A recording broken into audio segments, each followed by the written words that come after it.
What got my attention, and part of why I invited you on, is I learned as a former superintendent, a high school administrator, and a teacher, capacity is a scarce commodity in Catholic education, whether it's, you know, whether it's financial capacity, human, capacity and resource.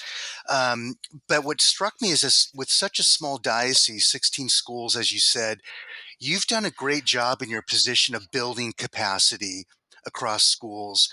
And maybe if you can talk about that a little bit, how do you build capacity in a small diocese, and how can the diocesan office assist?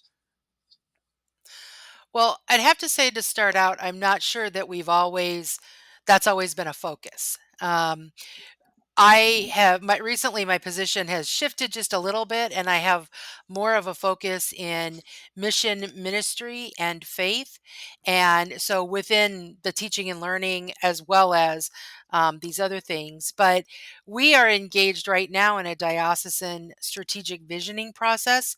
And one thing that we wanted to make sure was that our schools were actively involved in that process. And in order to be, active participants, we needed to understand what our data said.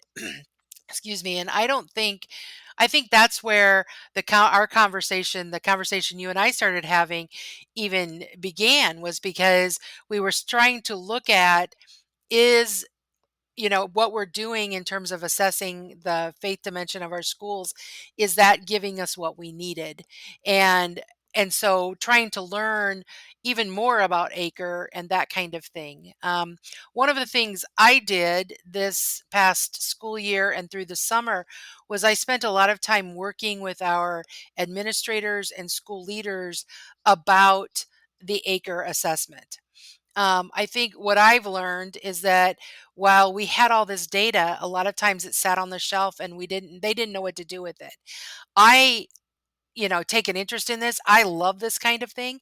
So I have always spent a lot of time looking at the acre data, not just when I was a principal, but in this position. But I also need people on the ground who understand it and are doing things with it. But I knew from my conversations that maybe they could understand the data, they knew what the data was saying, but they didn't know what to do with it. And so that's where I think that whole idea of building capacity comes from. So one of the things that I did was created workshops, and we looked at, okay, first of all, what does the acre data tell us? What are these domains? What are these pillars? What does all of this stuff mean? And this kind of thing. And then actually looking at the numbers, because it's a lot of numbers if you look at it, because you've got the row for Catholic students, the row for Yes. returning students, the row for non-Catholic students, the row for all Right. students. What are we even looking at? And why are we, looking? And so it was for some, it was very confusing. And so we had to step back and help them to understand what that data meant. So, and I think even before that, I posed the question to them: are you spending as much time with your faith data as you're spending with your reading and math data? A Because great we need to be question. talking about this. This is why we exist. We exist as Catholic schools to perpetuate the faith. And, the reading and math, yes, and we're all known for high quality reading and math instruction, but are we also helping them with their and understanding what our faith data means? So that was, I think, the first thing that we did was put some workshops together to really start thinking about what is this acre data and what does it mean?